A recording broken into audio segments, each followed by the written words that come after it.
কাবিল ও হাবিলের কুরবানির সেই ঘটনা কোরআনুল কারীমের ৫ নম্বর সূরা সূরাতুল মাইদা এর ২৭ নম্বর আয়াতে আল্লাহ রাব্বুল আলামিন সুন্দর করে বর্ণনা করেছেন, ওয়াতলু আলাইহিম নাবা বানাই আদম বিল হক إذ قربا قربانا فتقبل من أحدهما ولم يتقبل من الآخر قال لأقتلنك قال إنما يتقبل الله من المتقين।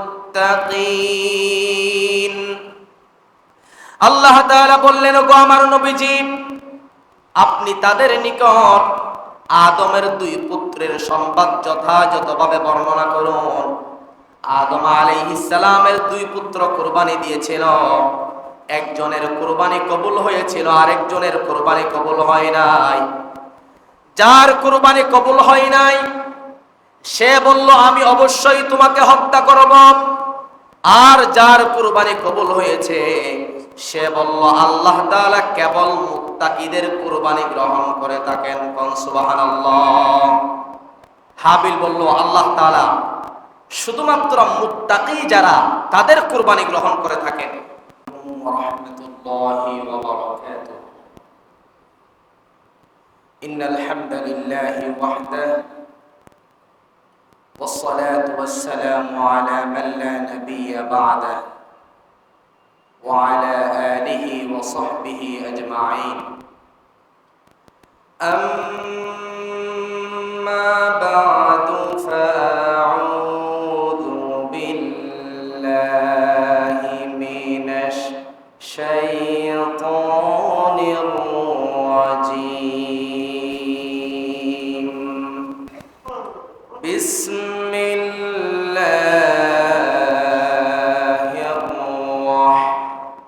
الرحمن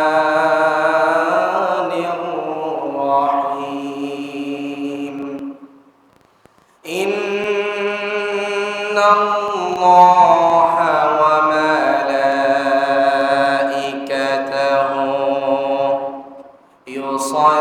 يصلون على النبي يا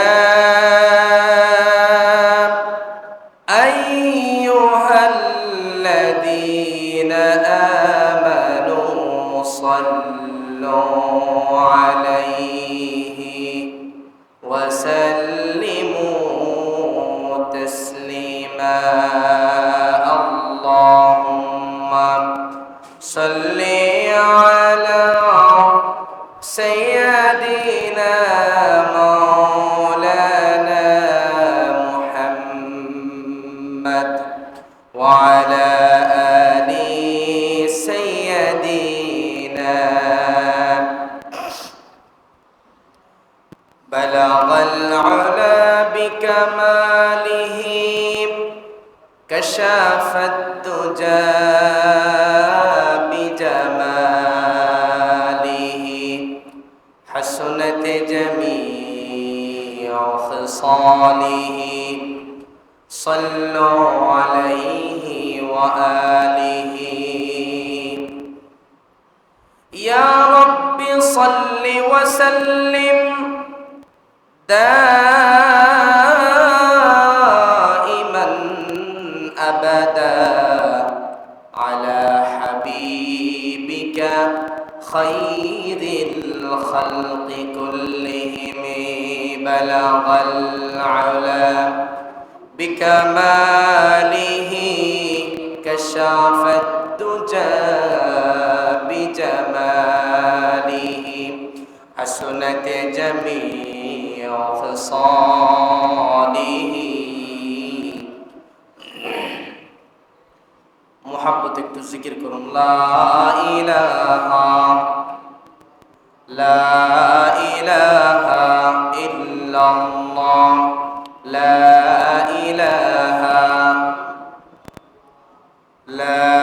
ইলাহা ইল্লাল্লাহ ইল্লাল্লাহ লা ইলাহা ইল্লাল্লাহ মুহাম্মাদুর রাসূলুল্লাহ সাল্লাল্লাহু আলাইহি ওয়াসাল্লাম।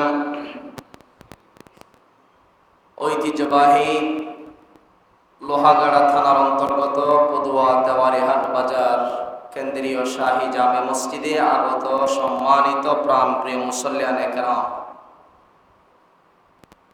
সর্বপ্রথম আল্লাহ রাব্বুল আলামিনের শাহী দরবারে লাখ কোটি শুকরিয়া আদায় করছি যে আল্লাহ তাআলা আমাদেরকে সাইয়্যিদুল আইয়াম, সপ্তাহের শ্রেষ্ঠ দিন ইয়াউমুল জুমআহ তথা জুমার দিনে সবার আগে মসজিদে এসে আলোচনায় শামিল হওয়ার তৌফিক দান করেছেন। এই জন্য আমরা অন্তরস্থল থেকে মহান আল্লাহ রাব্বুল আলামিনের শাহী দরবারে লাখ কোটি শুকরিয়া আদায় করছি, আলহামদুলিল্লাহ। দরুদ এবং সালাম পেশ করছি আমাদের সকলের প্রাণ প্রিয় নবী, সর্বকালের সর্বযুগের সর্বশ্রেষ্ঠ মহামানব, সাইয়্যিদুল মুরসালিন, ইমামুল মুরসালিন, খাতামুন নবিয়্যিন, জনাব মুহাম্মদুর রাসূলুল্লাহ সাল্লাল্লাহু আলাইহি ওয়াসাল্লামের উপর। সম্মানিত উপস্থিতি, বিগত 3টি জুমা আমরা সাইয়্যিদুনা ইব্রাহিম আলাইহিস সালামের জীবন কাহিনী সম্পর্কে আলোচনা শুনছিলাম। আজকের জুমায় ইব্রাহিম আলাইহিস সালামের জীবন কাহিনী 4র্থ পর্ব শুরু হবে। 4র্থ পর্বে রয়েছে কোরবানির ঐতিহাসিক প্রেক্ষাপট, কোরবানির করুণ ইতিহাস। সম্মানিত উপস্থিতি, আসলেই কুরবানির ইতিহাস খুবই প্রাচীন। পৃথিবীর প্রথম মানুষ সাইয়্যিদুনা আদম আলাইহিস সালাম থেকে এই কুরবানির বিধান চলে আসতেছে। কিভাবে শুনেন? এই পৃথিবীতে আল্লাহ তাআলা সর্বপ্রথম সাইয়্যিদুনা আদম আলাইহিস সালামকে সরাসরি পৃথিবীতে পাঠিয়েছিলেন শ্রীলঙ্কার জমিনে, আর আম্মাজান হাওয়া আলাইহাস সালামকে পাঠিয়েছিলেন সৌদি আরবের জেদ্দা শহরে। এক একজনকে এক এক জায়গায় পাঠালেন। বহুদিন পর আদম আর হাওয়া এরা দুইজন একসঙ্গে সাক্ষাৎ লাভ করেন আরাফার ময়দানে। এখন গোটা পৃথিবীতে আদম আর হাওয়া আলাইহিস সালাম ছাড়া পৃথিবীতে আর কোনো মানুষ নাই। আদম আর হাওয়া এরা দুইজন আল্লাহর নির্দেশে সংসার শুরু করলেন। তাদের থেকে পৃথিবীতে বংশ বিস্তার লাভ করবে, অর্থাৎ আদম আর হাওয়া আলাইহিস সালামের সংসার থেকে সন্তান প্রজনন এবং বংশ বিস্তার আরম্ভ হবে। তখন আল্লাহ তাআলার হুকুমে হাওয়া আলাইহিস সালামের গর্ভ থেকে জোড়া জোড়া যমজ সন্তান জন্মগ্রহণ করত, অর্থাৎ একসাথে একটি পুত্র একটি কন্যা জন্মগ্রহণ করত। কেবল শীষ আলাইহিস সালাম ছাড়া আদম আলাইহিস সালামের একজন পুত্রের নাম শীষ আলাইহিস সালাম, শুধুমাত্র তিনি একা ভূমিষ্ঠ হয়েছিলেন, আর আদম আলাইহিস সালামের বাকি সমস্ত ছেলে মেয়ে একসঙ্গে দুইজন দুইজন ভূমিষ্ঠ হয়েছে, একটি ছেলে একটি মেয়ে। তখন ভাই বোন ছাড়া আদম আলাইহিস সালামের আর কোনো সন্তান ছিল না। অথচ ভাই বোন পরস্পর বিবাহ বন্ধনে আবদ্ধ হতে পারে না।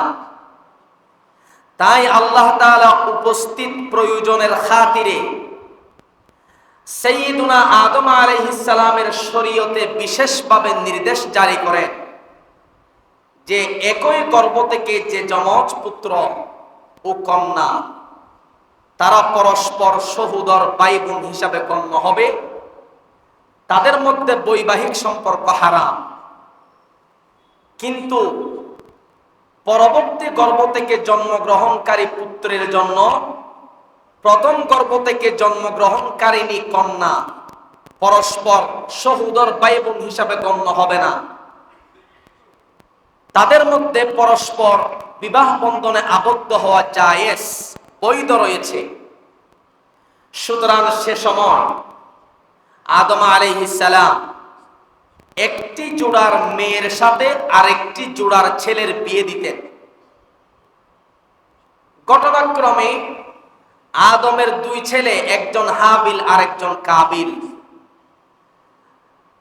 কাবিলের সাথে যেই কন্যা জন্ম নিয়েছিল সে ছিল পরম সুন্দরী, তার নাম ছিল আকলিমা।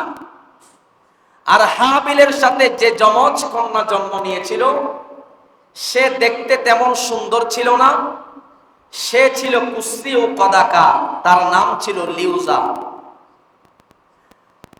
এখন আদম আলাইহিস সালামের দুই পুত্র হাবিল আর কাবিল, তারা যখন বিবাহের বয়সে উপনীত হলো, আল্লাহ পাকের নির্দেশ অনুযায়ী আদম আলাইহিস সালামের শরীয়ত অনুযায়ী নিয়ম হচ্ছে কাবিলের সাথে যেই কন্যা জন্ম নিয়েছে তাকে বিবাহ করবে হাবিল, আর হাবিলের সাথে যেই যমজ কন্যা জন্ম নিয়েছে তাকে বিবাহ করবে কাবিল। কাবিল এটা মেনে নিতে পারছেন না। কাবিল বলছেন যে হাবিলের সাথে যে যমজ কন্যা জন্ম নিয়েছে সে দেখতে তেমন সুন্দর না, আমি তাকে বিবাহ করব না। আমার সাথে যে কন্যা সন্তান জন্ম নিয়েছে আমি তাকেই বিবাহ করব। আদম আলাইহিস সালাম বললেন, নু, কখনো সম্ভব নয়। এটা আল্লাহ পাকের চূড়ান্ত সিদ্ধান্ত, চূড়ান্ত ফায়সালা, যে নিয়ম হচ্ছে হাবিলের সাথে যেই কন্যা জন্ম নিয়েছে তুমি তাকে বিবাহ করবে, আর হাবিলের সাথে যে কাবিলের সাথে যে কন্যা জন্ম নিয়েছে তাকে বিবাহ করবে হাবিল। এখন কোনোভাবেই আদম আলাইহিস সালামের প্রস্তাব মানতে রাজি নয় কাবিল। সে প্রস্তাব রাখলো, আমি আকলিমাকে বিবাহ করব, আমার সাথে যে কন্যা জন্ম নিয়েছে। আদম আলাইহিস সালাম কাবিলের প্রস্তাব প্রত্যাখ্যান করে দিলেন এবং তাকে বকাঝকা দিলেন, কিন্তু বকাঝকায় তিনি কান দিলেন না। অবশেষে আদম আলাইহিস সালাম হাবিল ও কাবিলের মতভেদ দূর করার জন্য, মতভেদ দূর করার উদ্দেশ্যে তাদেরকে বলছেন, তোমরা উভয়ে কুরবানি দাও, যার কুরবানি কবুল হবে সে আকলিমাকে বিবাহ করবে। তখন কুরবানি কবুল হয়েছে এটা কিভাবে বুঝবে? তখন একটি সুস্পষ্ট নিদর্শন ছিল যে আকাশ থেকে একটি অগ্নিশিখা এসে যার কুরবানিটাকে ভস্মীভূত করে ফেলবে তার কুরবানি কবুল, আর যাত্রা পড়ে থাকবে তার কুরবানি কবুল নয়। তাদের কুরবানির পদ্ধতিটা ছিল কিরকম শুনেন। আদম আলাইহিস সালামের পুত্র কাবিল ছিল চাষী, তাই তিনি গমের শীষ থেকে ভালো ভালো গমগুলো বের করে রেখে দিলেন। গমের খারাপ অংশের এক ভাগ তিনি কুরবানির জন্য পেশ করলেন। আর হাবিল ছিল পশুপালনকারী, তিনি তার জন্তুর মধ্যে সবচেয়ে যেটা মোটা তাজা হৃষ্টপুষ্ট দেখতে সুন্দর এরকম একটি দুম্বা কুরবানির জন্য পেশ করল। এরপর নিয়ম অনুযায়ী আকাশ থেকে একটি অগ্নিশিখা এসে হাবিলের কুরবানিটা ভস্মীভূত করে ফেলল। ফাতহুল কদির নামক একটি তাফসীর রয়েছে। ফাতহুল কদিরের বর্ণনায় পাওয়া যায় হাবিলের পেশকৃত দুধবাটি জান্নাতে উঠিয়ে নেওয়া হয়, তা জান্নাতে বিচরণ করতে থাকে। অবশেষে ইসমাঈল জাবিহুল্লাহ আলাইহিস সালামকে ওই দুম্বাটি পাঠিয়ে তাকে বাঁচিয়ে দেওয়া হয়। সুবহানাল্লাহ পড়েন। আর কাবিলের কুরবানি যথাস্থানে পড়ে থাকলো, অর্থাৎ হাবিলেরটি গৃহীত হলো আর কাবিলেরটি কবুল হলো না। কিন্তু কাবিল এই আসমানি সিদ্ধান্ত মেনে নিতে পারলো না। এই অকৃতকার্যতায় কাবিলের দুঃখ ও ক্ষোভ আরো বেড়ে গেল। সে আত্মসংবরণ করতে পারল না এবং প্রকাশ্যে তার ভাই হাবিলকে বলল, আমি অবশ্যই তোমাকে হত্যা করব। কি করব? হাবিল তখন ক্রোধের জবাবে ক্রোধ প্রদর্শন করলেন না। হাবিল একটি মার্জিত ও নীতিগত বাক্য উচ্চারণ করলেন। এতে কাবিলের প্রতি হাবিলের সহানুভূতি ও শুভেচ্ছা ফুটে উঠেছিল। প্রতিশোধ তিনি নিতে চায় নাই। সেই ঘটনা কোরআনুল কারীমের মধ্যে এসেছে। কাবিল ও হাবিলের কুরবানির সেই ঘটনা কোরআনুল কারীমের ৫ নম্বর সূরা সূরাতুল মাইদা এর ২৭ নম্বর আয়াতে আল্লাহ রাব্বুল আলামিন সুন্দর করে বর্ণনা করেছেন, ওয়াতলু আলাইহিম নাবা বানাই আদম বিল হক إذ قربا قربانا فتقبل من أحدهما ولم يتقبل من الآخر قال لأقتلنك قال إنما يتقبل الله من المتقين। আল্লাহ তাআলা বললেন, গো আমার নবীজি, আপনি তাদের নিকট আদমের 2 পুত্রের সংবাদ যথাযথভাবে বর্ণনা করুন। আদম আলাইহিস সালামের 2 পুত্র কুরবানি দিয়েছিল। একজনের কুরবানি কবুল হয়েছিল, আরেকজনের কুরবানি কবুল হয় নাই। যার কুরবানি কবুল হয় নাই সে বলল, আমি অবশ্যই তোমাকে হত্যা করব। আর যার কুরবানি কবুল হয়েছে সে বলল, আল্লাহ তাআলা কেবল মুত্তাকিদের কুরবানি গ্রহণ করে থাকেন। কোন সুবহানাল্লাহ। হাবিল বলল, আল্লাহ তাআলা শুধুমাত্র মুত্তাকি যারা তাদের কুরবানি গ্রহণ করে থাকেন। এই আয়াতের ব্যাখ্যায় তাফসীর ইবনে কাসিরের মধ্যে এসেছে, হাবিল কাবিলকে বললেন, তুমি তাকওয়ার কর্মই গ্রহণ করে থাকো। তুমি তাকওয়া অবলম্বন করলে তোমার কুরবানিও কবুল হতো। তুমি তো তা করনি, তাই তোমার কুরবানি প্রত্যাখ্যাত হয়েছে, কবুল হয় না। এতে আমার দোষ কোথায়? এরপরেও কাবিল হিংসার বশবর্তী হয়ে তার ভাই হাবিলকে হত্যা করে ফেলল। নাউজুবিল্লাহ পড়েন। সম্মানিত উপস্থিতি, পবিত্র কোরআনে বর্ণিত হাবিল ও কাবিল কর্তৃক সম্পাদিত কুরবানির এই ঘটনা থেকেই মূলত কুরবানির ইতিহাসের গোড়াপত্তন হয়েছে। এই ঘটনায় আমরা দেখতে পেলাম যে কুরবানি দাতা হাবিল, যিনি মনের ঐকান্তিক আগ্রহ সহকারে আল্লাহর নৈকট্য ও লাভের জন্য, সন্তুষ্টি লাভের জন্য একটি সুন্দর দুম্বা কুরবানি হিসাবে পেশ করেন, ফলে হাবিলের কুরবানি আল্লাহ তাআলা কবুল করেন। পক্ষান্তরে কাবিল অমনোযোগী অবস্থায় খাদ্যের কিছু খাদ্যশস্য কুরবানির জন্য পেশ করলেন, তার কুরবানি কবুল হয় নাই, কারণ তার নিয়ত ঠিক নাই। তার কি ঠিক নাই? নিয়ত ঠিক না। সুতরাং প্রমাণিত হলো কুরবানি মনের ঐকান্তিক আগ্রহ ছাড়া কবুল হয় না। আল্লাহর সন্তুষ্টি লাভ ছাড়া কুরবানি কবুল হয় না। তারপর থেকে বিগত সকল উম্মতের উপরে এই কুরবানি জারি ছিল। এই জন্য আল্লাহ রাব্বুল আলামিন কোরআনুল কারীমের 22 নম্বর সূরা সূরাতুল হজ্জের 34 নম্বর আয়াতে বলেন, ওয়ালিকুল্লি উম্মাতিন জাআলনা মানসাকাল লিয়াযকুরু ইসমাল্লাহি আলা মা রাযাকাহুম মিন বাহিমাতিল আনআম فإلهكم إله واحد ফালাহু আসলিমু ওয়া বাশশিরিল মুখবিতিন। আল্লাহ তাআলা বলেন, আমি প্রত্যেক উম্মতের জন্য কুরবানি নির্ধারণ করেছি যাতে তারা আল্লাহ তাআলার দেওয়া চতুষ্পদ জন্তু জবেহ করার সময় আল্লাহর নাম স্মরণ করে। অতএব তোমাদের রব তো কেবলমাত্র একজন আল্লাহ, সুতরাং তারই অজ্ঞা দিন থাকো। এবং বিনিয়োগ যারা বিনয়ী হয়, যারা আত্মসমর্পণকারী হয়, আল্লাহ তাআলা রাসূলের মাধ্যমে তাদেরকে সুসংবাদ দিলেন।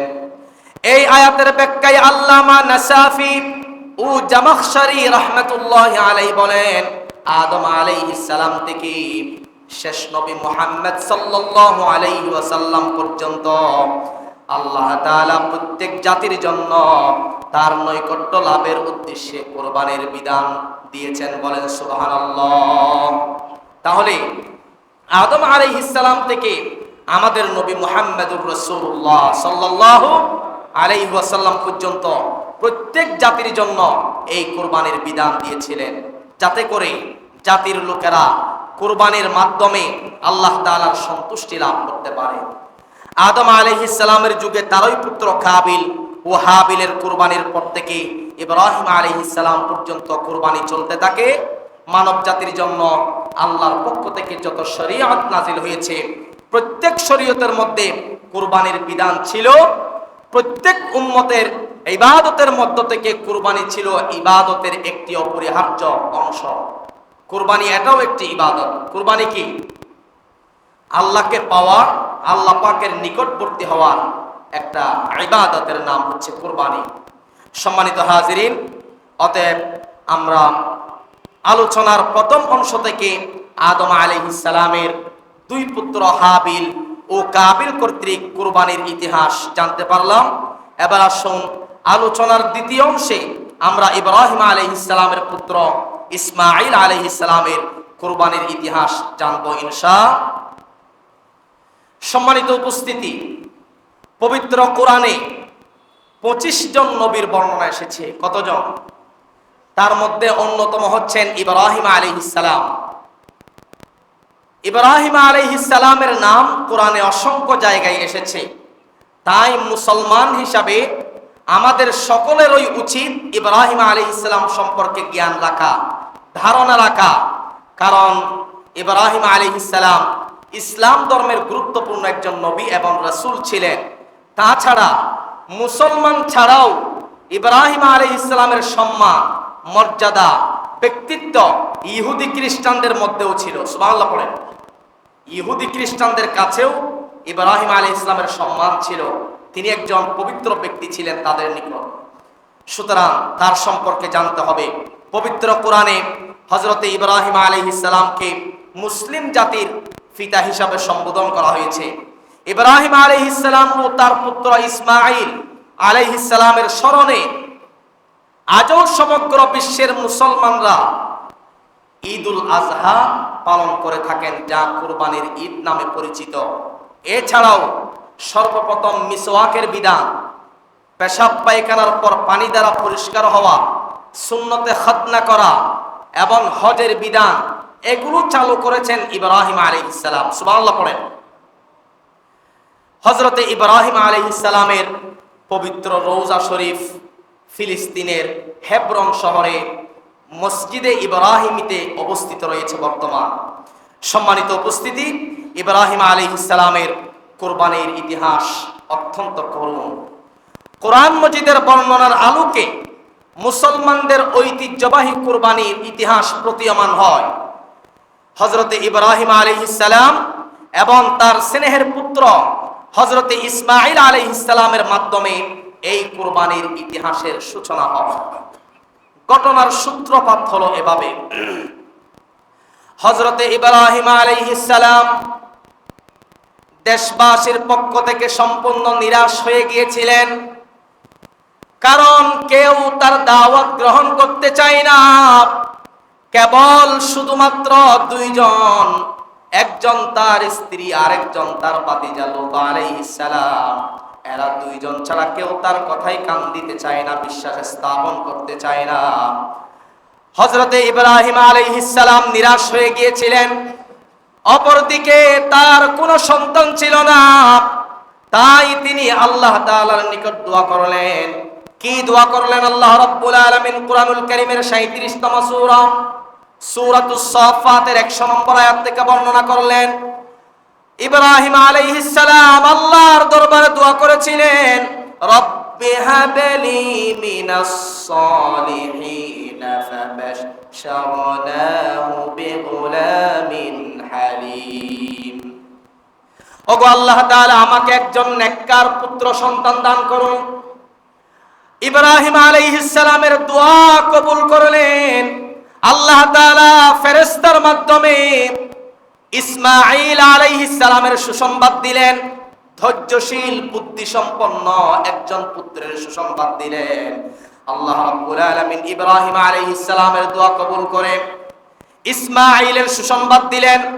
অতঃপর বিবি হাজেরা, যিনি ছিলেন ইব্রাহিমের দ্বিতীয় স্ত্রী, তার গর্ভ থেকে ইসমাঈলকে পৃথিবীতে পাঠিয়ে দিলেন। আর ইব্রাহিম আলাইহিস সালামের পুত্র পৃথিবীতে আসার পর স্বাভাবিকভাবে চলাচল করতে লাগলো। যখন 10 কিংবা 12 বছর বয়সে উপনীত হলো, তখন আল্লাহর পক্ষ থেকে ঘোষণা আসলো, ওগো আমার পয়গম্বর ইব্রাহিম, তুমি তোমার পুত্র কলিজার টুকরা সন্তান ইসমাঈলকে কুরবানি দাও। 10 কিংবা 12 বছর যখন হলো, আল্লাহ তাআলা ঘোষণা করলেন, তোমার ছেলে আদরের সন্তান কলিজার টুকরা সন্তান ইসমাঈলকে কুরবানি দাও। কে বলছেন? সম্মানিত হাজিরিন, আল্লাহ তাআলা সাইয়্যিদুনা ইব্রাহিম আলাইহিস সালামকে ঈমানি পরীক্ষা করেছেন। ইব্রাহিম আলাইহিস সালাম সেই পরীক্ষায় সাফল্যের সাথে উত্তীর্ণ হয়েছেন। কুরবানি সেই পরীক্ষার স্মৃতি, ইব্রাহিম আলাইহিস সালামের স্মারক, আল্লাহ তাআলার আনুগত্যের উজ্জ্বল দৃষ্টান্ত। সুবহানাল্লাহ পড়েন। সাইয়্যিদুনা ইব্রাহিম আলাইহিস সালামকে আল্লাহ তাআলা যখন যেই মুহূর্তে যেই আদেশ করতেন, সঙ্গে সঙ্গে ইব্রাহিম সেই আদেশ পালন করার জন্য প্রস্তুত হয়ে যেতেন। এই জন্য আল্লাহ রাব্বুল আলামিন কুরআনুল কারীমের 2 নম্বর সূরা সূরাতুল বাকারাহ এর 131 নম্বর আয়াতে বলেন, ইয ক্বালা লাহু রাব্বুহু আসলিম ক্বালা আসলামতু লিরাব্বিল আলামিন। ইব্রাহিম আলাইহিস সালামকে যখন আল্লাহ তাআলা বললেন, ওগো আমার পয়গম্বর ইব্রাহিম, তুমি আত্মসমর্পণ করো, তখন ইব্রাহিম বলেছিলেন, আমি সকল সৃষ্টির রবের কাছে নিজেকে সমর্পণ করে দিলাম। সুবহানাল্লাহ পড়েন। এই জন্য কবি খুশি হয়ে বলেছিলেন, আজ বিহু ইব্রাহিমকা, আজ বিহু ইব্রাহিমকা, ईमान पैदा आगे कर सकती है अंदाज गुलिस्ता पैदा। কবি বলছেন, ইব্রাহিমের মতো ঈমান যদি আজও কোন মানুষের অন্তরে থাকতো, তাহলে আজও আল্লাহ তাআলা আগুনকে ফুল বাগিচা করতে সক্ষম হতেন। সুবহানাল্লাহ পড়েন। সম্মানিত উপস্থিতি, ইব্রাহিম আলাইহিস সালামের কেমন ঈমানি চেতনা কাজ করেছিল দেখেন। নিজের সন্তানকে কুরবানি দেওয়ার জন্য সব কিছু প্রস্তুত, নিজের জীবনটা বিলিয়ে দেওয়া সহজ, কিন্তু চোখের সামনে নিজের আপন সন্তানকে মৃত্যুর সামনে ঠেলে দেওয়া কি সহজ? অত্যন্ত কঠিন একটা কাজ। সেজন্য মা বাবা ছুটে আসেন সন্তানকে বাঁচার জন্য, এসে বলে, প্রয়োজনে আমাকে মারো, কলিজার টুকরা সন্তানের গায়ে হাত দিও না। ঠিক কিনা বলেন? হযরতে ইব্রাহিম আলাইহিস সালাম নিজেকে আগুনে নিক্ষেপ করার চেয়েও নিজের হাতে কলিজার টুকরা সন্তানকে কুরবানি দেওয়া অত্যন্ত কঠিন ছিল। কারণ বৃদ্ধ বয়সে আল্লাহ তাআলা ইব্রাহিম আলাইহিস সালামের দোয়া কবুল করে সন্তান দান করলেন। বৃদ্ধ বয়সে সন্তান পাওয়া যেমন মহা আনন্দের বিষয়, আবার একই বয়সে সন্তানকে কুরবানি দেওয়া এটা মহা পরীক্ষা ছাড়া আর কিছুই নয়। সম্মানিত উপস্থিতি, হযরতে ইব্রাহিম আলাইহিস সালামকে আল্লাহ তাআলা জীবনে বহু পরীক্ষা করেছেন, আর ইব্রাহিম আলাইহিস সালাম সকল পরীক্ষায় সর্বোচ্চ নম্বর পেয়ে তিনি উত্তীর্ণ হয়েছেন, সফল হয়েছেন। সারাটা জীবন ইব্রাহিম আলাইহিস সালামকে কঠিন পরীক্ষার সম্মুখীন হতে হয়েছে। নিঃসন্তান থাকাটাও একটা পরীক্ষা ছিল। ৮০ বছর বয়স যখন হলেন, দোয়া করলেন, আল্লাহ তাআলা দোয়া কবুল করলেন। তখন হাজেরার গর্ভে ইসমাইলকে দান করলেন। আবার ইব্রাহিমের বয়স যখন ১২০, তখন প্রথম স্ত্রী সারার বয়স ৯৯। কত? ৯৯। ইব্রাহিমের বয়স ১২০, সারার বয়স ৯৯। এই ৯৯ বছর বয়সে আল্লাহ তাআলা সারার গর্ভে ইসহাক আলাইহিস সালামকে দান করেছেন। সুবহানাল্লাহ পড়েন না? ইসহাক আলাইহিস সালাম থেকে এসেছে ইউসুফ, ইউসুফ আলাইহিস সালাম থেকে ধারাবাহিক অসংখ্য নবী এসেছে। তাহলে কুরবানির সম্পর্ক হাজেরার পুত্র ইসমাইলের সঙ্গে সারার পুত্র ইসহাকের সাথে নয়। তাফসিরে মারিফুল কোরআনে এসেছে ইসমাইলের বয়স যখন ১০ কিংবা ১২ বছর হয় কিংবা ১৩ বছর, তখন ছিল জিলহজ মাস। জিলহজ মাসের ৮ তারিখ দিবাগত রাতে ইব্রাহিম স্বপ্ন দেখেন যে তুমি তোমার প্রিয় বস্তু কুরবানি দাও। সকালবেলা উঠে কিছু কিছু বর্ণনায় পাওয়া যায় ৯৯টি উট, আর কিছু বর্ণনায় পাওয়া যায় ৭০টি উট কুরবানি পেশ করলেন। কুরবানি দিয়ে রাতে ঘুমালেন, আবার স্বপ্ন দেখেন প্রিয় বস্তু কুরবানি দিতে হবে। সকালবেলা উঠে আবারও ১০০টি উট কুরবানি দিলেন, কাজ হচ্ছে না। আবার স্বপ্ন দেখলেন তোমার প্রিয় বস্তু কুরবানি দাও। ইব্রাহিম আলাইহিস সালাম চিন্তা করলেন যে আমি সবচেয়ে প্রিয় বস্তু তো উট, আল্লাহ রাস্তায় উট কুরবানির দেওয়ার ফজিলত আলাদা, এরপরে গরু, এরপরে ছাগল, একটা ধারাবাহিকতা আছে। আমি তো সর্বোচ্চ উট কুরবানি দিলাম, এরপরেও আল্লাহ বলছেন প্রিয় বস্তু কুরবানি দিতে। সুতরাং বুঝার বাকি নাই যে আমার প্রিয় সন্তান কলিজার টুকরা ইসমাইলকে কুরবানি দেওয়ার জন্য হয়তো আল্লাহ পাক বলছেন। এবার সেই স্বপ্নের কথা ইসমাইলকে বললেন, বয়স ১৩। দেখে বললেন, ইসমাইলও রাজি হয়ে গেলেন। সুবহানাল্লাহ পড়েন না? এবার নিশ্চিন্তে ইব্রাহিম আলাইহিস সালাম সন্তানকে নিয়ে কুরবানি দেওয়ার জন্য রওনা হয়ে যায়। এবার হঠাৎ করে ইবলিস শয়তান হাজির হয়ে গেল ধোঁকা দেওয়ার জন্য, কুমন্ত্রণা দেওয়ার জন্য। প্রথমে মা হাজেরার কাছে গেল, ওগো মা হাজেরা, তোমার কলিজার টুকরা সন্তানকে তোমার স্বামী জবাই করে দেওয়ার জন্য নিয়ে যাচ্ছে, তুমি এই কাজে কেন অনুমতি দিয়েছ? মা হাজেরা জবাব দিলেন, আল্লাহ তাআলার যদি আদেশ থাকে তাহলে আল্লাহ পাকের আদেশে আমার কোনো হাত নাই, আমি এই আদেশ পালন করতে সদা প্রস্তুত আছি। সুবহানাল্লাহ পড়েন। মা হাজেরাকে কুমন্ত্রণা দিতে পারলো না। এবার শয়তান সেখানে পরাজিত হয়ে ইসমাইলের কাছে যায়। ইসমাইলের বয়স ১৩ বছর, কিন্তু আল্লাহ তাআলা ইসমাইলকে বুদ্ধি দিয়েছিলেন, হিকমত দিয়েছিলেন, জ্ঞান দিয়েছিলেন। ইসমাইলের কাছে যখন যায়, শয়তান ডাক দিয়া বলে, ওগো ইসমাইল, ওগো বাবা, তোমার আব্বাজান তোমাকে জবাই করে দেওয়ার জন্য নিয়ে যাচ্ছে, দেখো ছুরি এবং রশি। ইসমাইল আলাইহিস সালাম ১৩ বছর বয়স হলেও ঈমানি চেতনায় জবাব দিলেন, আমার বয়স ১৩ বছর হলেও আল্লাহ তাআলা আমাকে হিকমত দিয়েছেন, বুদ্ধি দিয়েছেন। অবশ্যই তুমি শয়তান। আমার আল্লাহ যদি আমার বাবাকে আমাকে কুরবানি দেওয়ার জন্য আদেশ করে থাকেন, তাহলে আমি আমার জীবনটা আল্লাহর রাস্তায় বিলিয়ে দেওয়ার জন্য রাজি আছি, এটা আমার কোনো আপত্তি নাই। সুবহানাল্লাহ পড়েন। শয়তান এবার পরাজিত হয়ে ইব্রাহিম আলাইহিস সালামের কাছে গেলেন। যাওয়ার পর বললেন, ওগো ইব্রাহিম, কেউ কি পৃথিবীতে স্বপ্নের কথা অনুযায়ী কাজ করে নাকি? আপনি স্বপ্ন দেখলেন প্রিয় সন্তানকে কুরবানি দেওয়ার স্বপ্ন, এটা তো স্বাভাবিক, সবাই দেখে। স্বপ্নের কথা ধরে আপনি সন্তানকে জবাই করবেন, এটা হয় না কি? তখন ইব্রাহিম আলাইহিস সালাম জবাব দিলেন, তোমার কথা শুনে মনে হচ্ছে তুমি ইবলিস, শয়তান। শয়তান আরো বলেছিল, ওগো ইব্রাহিম, আপনি যদি আপনার সন্তানকে জবাই করেন তাহলে ইতিহাস ঘৃণিত হবে, ইতিহাস আপনাকে বলবে না, কিয়ামত পর্যন্ত ইতিহাসের পাতা কালো হবে।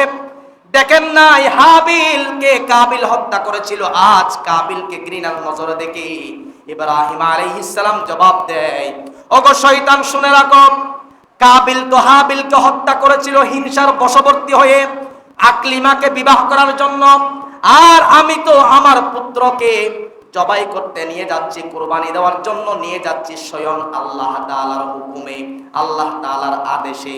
সুতরাং আমি আমার পুত্র ইসমাইলকে কুরবানি করে দেখাবই। সুবহানাল্লাহ পড়েন। এবার শয়তান পরাজিত হয়ে সেখান থেকে শয়তান দূরে সরে গেলেন। ইসমাইল এবং ইব্রাহিম তারা বাপ বেটা উভয়ে শয়তান থেকে বিরত হয়ে এবার কুরবানি দেওয়ার জন্য রওনা হয়ে যায়। কিছু দূর যাওয়ার পর আবার শয়তান ইবলিস এসে উপস্থিত, পথ আটকিয়ে ফেললো। ওগো ইব্রাহিম, আমি আপনাকে সামনে যেতে দিব না, আপনি আপনার সন্তানকে জবাই করতে পারেন না। এবার ইব্রাহিম আলাইহিস সালাম হাতের মধ্যে 7টা কঙ্কর নিলেন, 7টা কঙ্কর শয়তানের দিকে নিক্ষেপ করলেন। প্রথমে যে 7টি কঙ্কর নিক্ষেপ করলেন সেই জায়গাটির নাম হচ্ছে জামরায়ে উলা, প্রথম পাথর।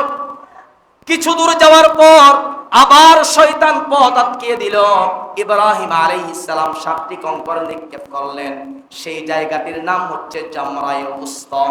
কিছু দূর যাওয়ার পর আবার শয়তান পথ আটকালেন, আবার 7টি কঙ্কর নিক্ষেপ করলেন, সেই জায়গাটির নাম হচ্ছে জামরায়ে আখির।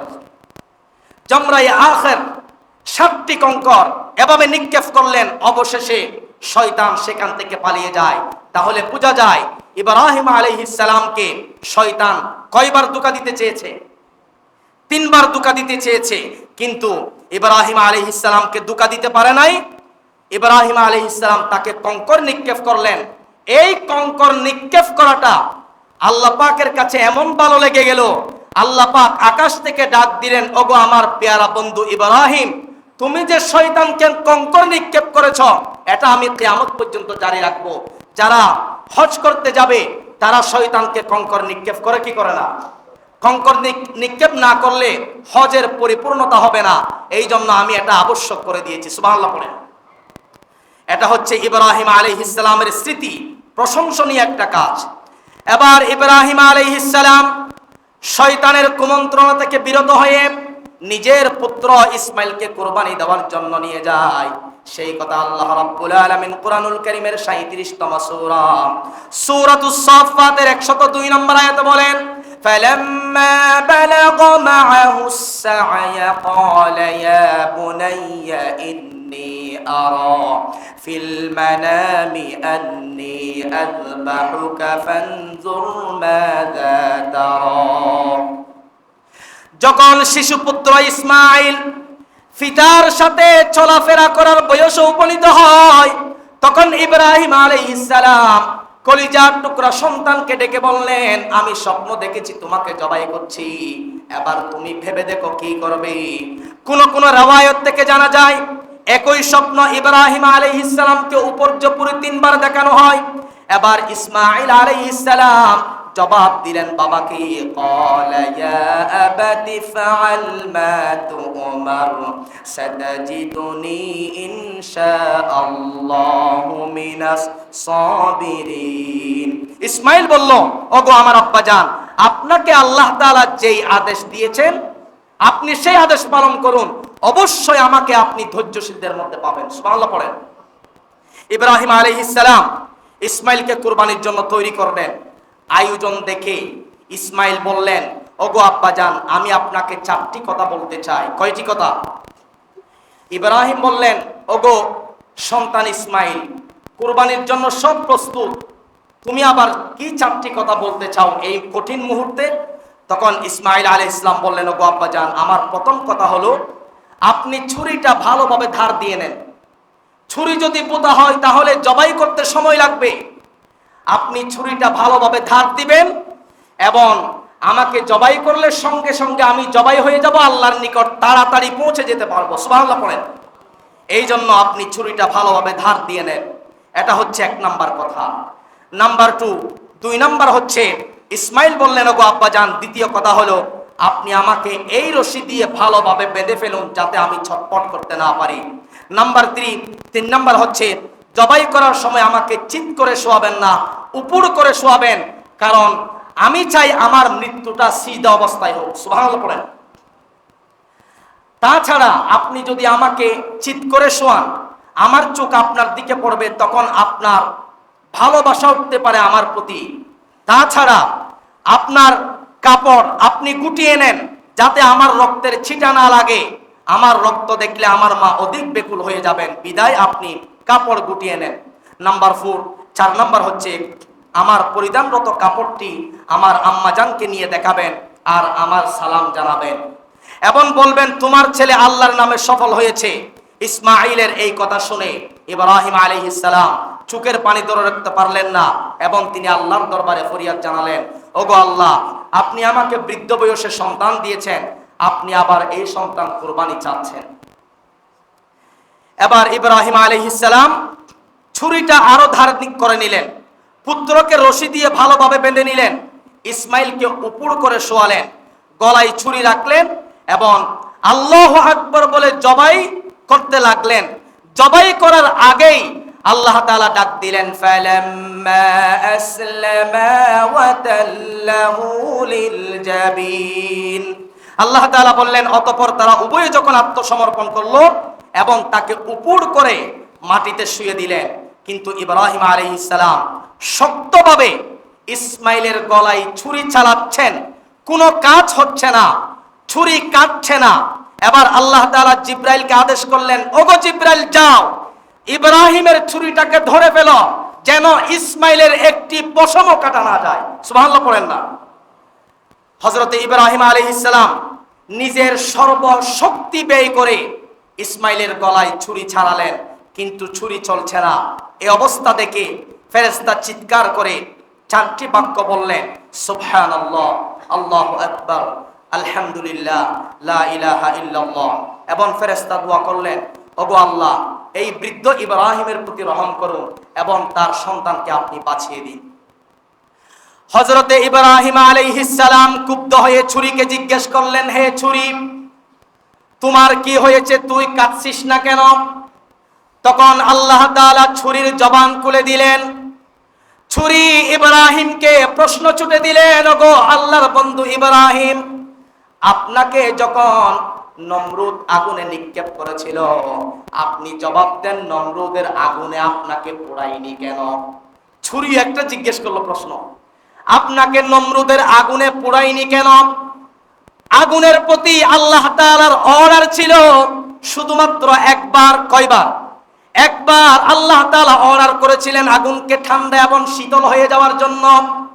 ওগো ইব্রাহিম, আগুনকে একবার অর্ডার করেছিলেন আগুন ঠান্ডা হয়ে যায়, কিন্তু আল্লাহ তাআলা আমাকে একবার দুইবার নয়, আমাকে 70 বার হুকুম করেছেন যেন আমি ইসমাইলের গলা না কাটি। আল্লাহু আকবার বলুন। আমি কিভাবে কাটতে পারি? আকাশের মালিক 70 বার আমাকে নির্দেশ করেছেন যেন না কাটি, এই জন্য আমি কিভাবে কাটতে পারি? এই জন্য ছুরি এত পরিমাণ ধার হওয়ার পরেও ছুরি আল্লাহর হুকুমের বাইরে যাচ্ছে না। সম্মানিত উপস্থিতি, আল্লাহ তাআলার শান, মান, মর্যাদা বিশাল। তিনি ইসমাইলকে বাঁচিয়ে রাখলেন এবং ইসমাইলের স্থানে আকাশ থেকে, জান্নাত থেকে ফেরেশতার মাধ্যমে একটি দুম্বা পাঠিয়ে ইসমাইলকে বাঁচিয়ে দেয়। সুবহানাল্লাহ। এবার আল্লাহ তাআলা ইব্রাহিম আলাইহিস সালামের ব্যাপারে বললেন, وَنَادَيْنَاهُ أَن يَا إِبْرَاهِيمَ قَدْ صَدَّقْتَ الرُّؤْيَا إِنَّا كَذَلِكَ نَجْزِي الْمُحْسِنِينَ। আল্লাহ পাক বললেন, ওগো ইব্রাহিম, অবশ্যই তুমি তোমার স্বপ্নকে সত্যরূপে পরিণত করেছ। নিঃসন্দেহে এভাবে করে আমি সত্যনিষ্ঠ যারা তাদেরকে পুরস্কৃত করে থাকি। ইন্না হাদা লাহুয়াল বালাউল মুবিন, নিঃসন্দেহে এটা ছিল তোমার প্রতি সুস্পষ্ট একটা পরীক্ষা। ওয়া ফাদাইনাহু বিযিবহিন আযীম, এবং আমি তোমার পুত্র ইসমাইলকে একটি দুম্বার মাধ্যমে তোমার পুত্র ইসমাইলকে কুরবানি থেকে আমি বাঁচিয়ে দেই। সুবহানাল্লাহ পড়ে।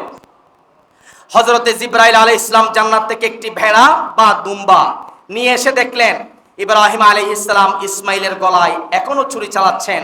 এই ভয়াবহ দৃশ্য দেখে জিব্রাইল ফেরেশতা বলে উঠলেন, আল্লাহু আকবার, আল্লাহু আকবার। ইব্রাহিম আলাইহিস সালাম জিব্রাইল ফেরেশতার হাতে ভেড়া বা দুম্বা দেখে বললেন, লা ইলাহা ইল্লাল্লাহু ওয়াল্লাহু আকবার। এবার ইসমাঈল আলাইহিস সালাম শুকরিয়া স্বরূপ বলতে লাগলেন, আল্লাহু আকবার ওয়ালিল্লাহিল হামদ। সুবহানাল্লাহ পড়েন না। এই বাক্যগুলোর নাম হচ্ছে তাকবীরে তাশরিক। এগুলো সেখান থেকে এসেছে। দুইজন নবী, একজন ফেরেশতা, আল্লাহ তাআলার এই তিনজন সম্মানিত ব্যক্তির মুখনিসৃত বাণী, এই বাণীগুলো তাদের থেকে এসেছে তাকবীরে তাশরিক। এই জন্য জিলহজ মাসের 9 তারিখ ফজর থেকে নিয়ে 13ই জিলহজ আসর পর্যন্ত মোট পাঁচ ওয়াক্ত অর্থাৎ 23 ওয়াক্ত নামাজ, জুমা ঈদের নামাজ সহ 24 ওয়াক্ত নামাজের পর সালাম ফিরানোর সাথে সাথে পুরুষদেরকে এই তাকবীর উচ্চস্বরে পাঠ করতে হয়। জিলহজ মাসের 9 তারিখ ফজর থেকে নিয়ে 13 তারিখ আসর পর্যন্ত। আর যারা মেয়েরা আছে তারা বাড়িতে পড়বে, নামাজ পড়ার পরে তারা নিম্ন কণ্ঠে পড়বে। আপনারা বাড়িতে বলে দিবেন কিনা? যদি বলে না দেন আপনারা গুনাহগার হবেন। মহিলারা যদি না পড়ে, পরিবারের যারা গার্ডিয়ান তারাই গুনাহগার হবে। এই জন্য বলে দিবেন তাকবীরে তাশরিক এটা অবশ্যই পড়তে হবে। সুতরাং সময়ও শেষ হয়েছে, আমি সংক্ষেপে 2-1টি আমলের কথা বলেই শেষ করব। আজকে হচ্ছে জিলকাদা মাসের 29 তারিখ, আরবি মাসের 29 তারিখ। আজকে না হয় কাল অবশ্যই চাঁদ উঠবে, জিলহজ মাসের চাঁদ। চাঁদ ওঠার আগেই কিছু আমল রয়েছে, চাঁদ ওঠার পরেও কিছু আমল রয়েছে। যেমন সংক্ষেপে বলবো, 1 নাম্বার, চাঁদ দেখার সাথে সাথে দোয়া পড়বেন, আল্লাহুম্মা আহিল্লাহু আলাইনা বিল ইয়ুমনি ওয়াল ঈমানি ওয়াস সালামাতি ওয়াল ইসলামি রাব্বি ওয়া রাব্বুকাল্লাহ, দোয়া পড়বেন। এবং চাঁদ ওঠার আগে সবাই হাতের নখ, চুল, মুছ, শরীরের অবাঞ্ছিত পশম সবগুলো কেটে ফেলবেন। এর ফজিলত হচ্ছে, আল্লাহ রাসূল এক ব্যক্তিকে বলছেন কোরবানি দেওয়ার জন্য। সে বলছে, আমার তো সামর্থ্য নেই, শুধুমাত্র আমার কাছে দুধ দোহনকারী একটা বকরি রয়েছে, আমি কি তা দিয়ে কোরবানি করব? নবীজি বলছেন, না, তা দিয়ে কোরবানি করতে হবে না। তুমি যদি আপনার কোরবানির চাঁদ উদিত হওয়ার আগেই হাতের নখ কাটো, চাঁদ ওঠার পর থেকে যদি গরুর গলায় ছুরি দেওয়া পর্যন্ত হাতের নখ, চুল, মুছ এগুলা না কাটো, তাহলে আল্লাহ তাআলা পরিপূর্ণ কোরবানির সওয়াব তোমাকে দান করবেন। সুবহানাল্লাহ পড়ে। এই আমলটা আমরা করব, আজকেই কেটে ফেলবো আমরা যা কাটার আছে। 3 নাম্বার, চাঁদ ওঠার পর থেকে ছুরি দেওয়া পর্যন্ত আর কোনো কিছু কাটা যাবে না। এরপরে নাম্বার 4 নাম্বার হচ্ছে ঈদের দিন ছাড়া বাকি 9 দিন, ঈদের দিন ছাড়া বাকি 9 দিন রোজা রাখবেন, নফল রোজা। 9 দিন রাখতে না পারলে বিশেষভাবে 9 তারিখ রোজাটা আপনারা রাখবেন। এর অসংখ্য ফজিলত রয়েছে, 1 বছর আগের এবং পরের সগীরা গুনাহ আল্লাহ তাআলা মাফ করে দেয়। সুবহানাল্লাহ পড়েন। এরপরে বেশি বেশি জিকির করতে হবে, তাকবীরে তাশরিক পড়বেন, কুরবানি করবেন, সামর্থ্যবান যারা তারা হজ করবে। এই হচ্ছে জিলহজ মাসের আমল। ইনশাআল্লাহ আমরা আগামী জুমায় পবিত্র ঈদুল আজহার কুরবানির গুরুত্বপূর্ণ মাসাইল সম্পর্কে সংক্ষেপে কথা বলবো। আল্লাহ তাআলা আমাদের সবাইকে আমল করার তৌফিক দান করুন, আমিন। আসসালামু আলাইকুম ওয়া রাহমাতুল্লাহি ওয়া বারাকাতুহু।